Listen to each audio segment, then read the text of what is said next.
Hello viewers, welcome to investment Mantra channel. இன்றைக்கி நம்ம ஒரு ஸ்டாக்ஸை பற்றி டிஸ்கஸ் பண்ண போகிறோம். அது ரயில்வே செக்டார்ஸ். அந்த ஸ்டாக்ஸு ரயில்வே செக்டார்ஸை பொறுத்த வரைக்கும் நிறைய ப்ராஜெக்ட்ஸ், ஆர்டர் புக்ஸ் எல்லாம் இருக்குது. அடுத்த 5 ஆண்டுகளில் 10 லட்சத்துலேருந்து 12 லட்சம் கோடி அளவு முதலீடு பண்ணுறதா அரசாங்கம் இருக்காங்க. இந்த ரயில்வேஸில் பொறுத்த வரைக்கும் இன்றைய தேதிக்கு 94% எலக்ட்ரிஃபிகேஷன் ஆகிருக்கு. இந்த ப்ராட்கேஜ் அதை 100% ஆக்கணுன்ற ஒரு திட்டங்கள் இருக்குது.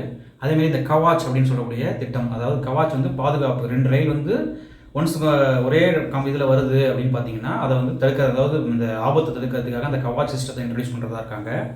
அதேமாரி நிறைய ஹை ஸ்பீட் ட்ரெயின்ஸ் விடுறதா இருக்காங்க. நிறைய new Vande Bharat trains, recently Vande Bharat ட்ரெயின்ஸில் ஒரு சிட்டிங் கெப்பாசிட்டி தான் இருக்குது. இப்போ ஸ்லீப்பர் கெப்பாசிட்டியோட விடுறதாகவும் பிளான் பண்ணி வச்சுருக்காங்க.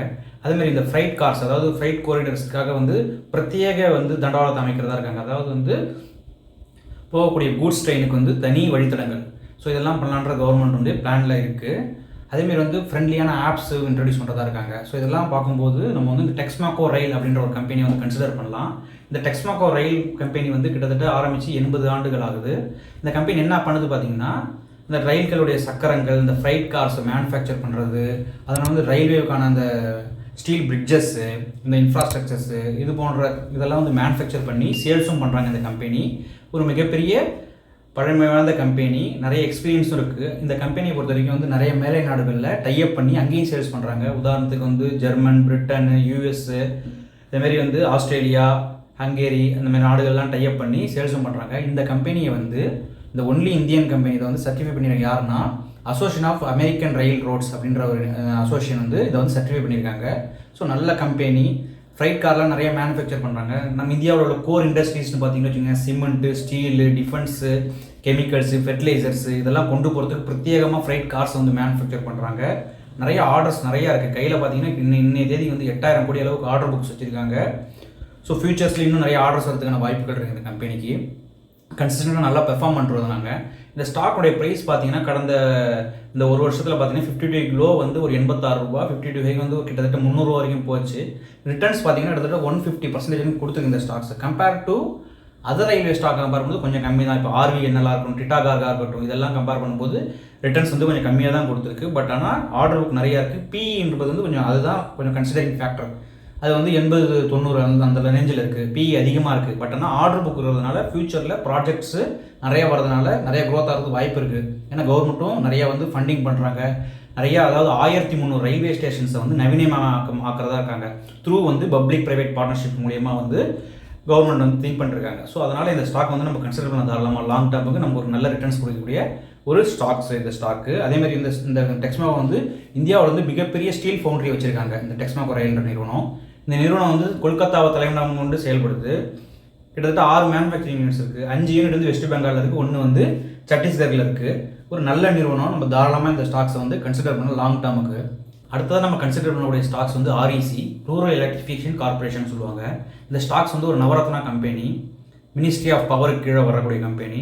இந்த கம்பெனிஸ் பொறுத்த வரைக்கும் கன்சிஸ்டண்ட்டாக டிவிடெண்ட் கொடுக்குற ஒரு ஸ்டாக்ஸு. இந்த ஸ்டாக்ஸ் நம்ம ஏன் சொல்கிறோம் அப்படின்னு பார்த்தீங்கன்னா கன்சிஸ்டண்ட்டாக ப்ராஃபிட் இருக்குது. மார்ஜினில் கன்சிஸ்டண்ட்டாக ப்ராஃபிட் இருக்குது. அடுத்ததாக பவருக்கான டிமாண்ட் இன்க்ரீஸ் ஆகிட்டே வந்துகிட்டு இருக்குது. அதேமாதிரி ஆல்ரெடி ப்ராஜெக்ட் சேங்ஷன் பண்ணதில் $5 பில்லியன் US அளவுக்கு ப்ராஜெக்ட்ஸ் சேங்ஷன் பண்ணியிருக்காங்க. ஸோ ஒரு லெண்டிங் கம்பெனி. பவருக்கான டிமாண்ட் எப்படி இருக்குன்னு பார்த்தீங்கன்னா லாஸ்ட் 1 இயரில் 9% டிமாண்ட் ரைஸ் ஆகிருக்கு.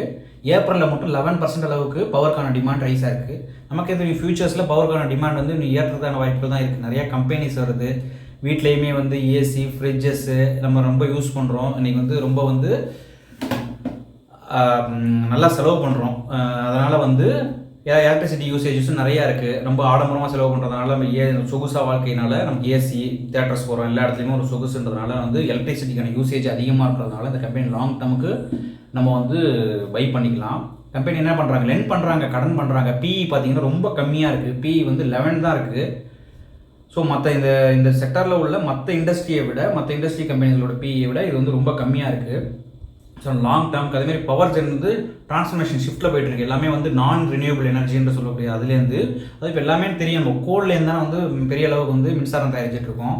கோல் அதுலேருந்து மாறி ரினியூவபிள் எனர்ஜி, அதாவது சோலாரை வச்சு, அப்புறம் ஹைட்ரோ வச்சு தயாரிக்கிறது, க்ரீன் எனர்ஜி, ஹைட்ரஜன் கேஸு, இதெல்லாம் வச்சு ஷிஃப்ட் ஆகிறதுனால இந்த கம்பெனி லாங் டேர்மில் கன்சிடர் பண்ணலாம். ஸோ நம்ம சொல்கிறக்கூடிய 2 கம்பெனிஸுமே ஃபண்டமெண்டலாக கொஞ்சம் நல்ல கம்பெனிஸ் தான். என்ன இதில் வந்து பிஇ வந்து கொஞ்சம் அதிகமாக இருக்குது. அது மட்டும்தான் வந்து டெக்ஸ்மேக்கோ ரயிலில் உள்ள நெகட்டிவான விஷயம். மற்றபடி கம்பெனிஸ் நல்லா இருக்குது. ஆர்டர் புக் இருக்கிறதுனால நம்ம வந்து தாராளமாக கன்சிடர் பண்ணலாம். ஆர்இசியை பொறுத்த வரைக்கும் கவர்மெண்ட் கம்பெனி, நவரத்ன கம்பெனி, கன்சிஸ்டண்டாக டிவைடெண்ட் தரக்கூடிய கம்பெனி. கிட்டத்தட்ட பார்த்தீங்கன்னா 150 ரூபா இருந்தது ஒரு வருஷத்துக்கு முன்னாடி. இன்றைக்கி பார்த்தீங்கன்னா 600 ரூபா 650 ரூபா, ஒரு நல்ல ஒரு 2 மடங்கு 3 மடங்கு அளவுக்கு நமக்கு வந்து நல்ல ரிட்டர்ன்ஸ் கொடுத்துருக்குற ஒரு கம்பெனி. லாங் டேர்முக்கு நல்லா கன்சிடர் பண்ணலாம். பவருக்கான டிமாண்ட் இருக்குது. ஏன்னா நம்ம ஆல்ரெடியே வந்து ஒரு ஸ்டாக்ஸ் NHPCன்ற ஒரு ஸ்டாக்ஸ் வந்து சொல்லியிருந்தோம். அதுவுமே பவர் செக்டார் உள்ள company, national hydro power company அது. ஸோ வந்து வாட்டரை பேஸ் பண்ணி மின்சாரத்தை தயாரிக்கக்கூடிய கம்பெனி. ஸோ அதனால் ஆர்இசியும் டெக்ஸ்மேக்கோ ரயிலையும் நம்ம வந்து லாங் டேர்ம் கன்சிடர் பண்ணுறதுக்கான வாய்ப்புகள் நல்லாவே இருக்குது. இந்த வீடியோ பிடிச்சிருந்தால் லைக் பண்ணுங்கள், ஷேர் பண்ணுங்கள், மறக்காமல் சப்ஸ்கிரைப் பண்ணுங்கள். டவுட்டாக இருந்தால் கமெண்ட் செக்ஷனில் கமெண்ட் பண்ணுங்கள். Bye viewers.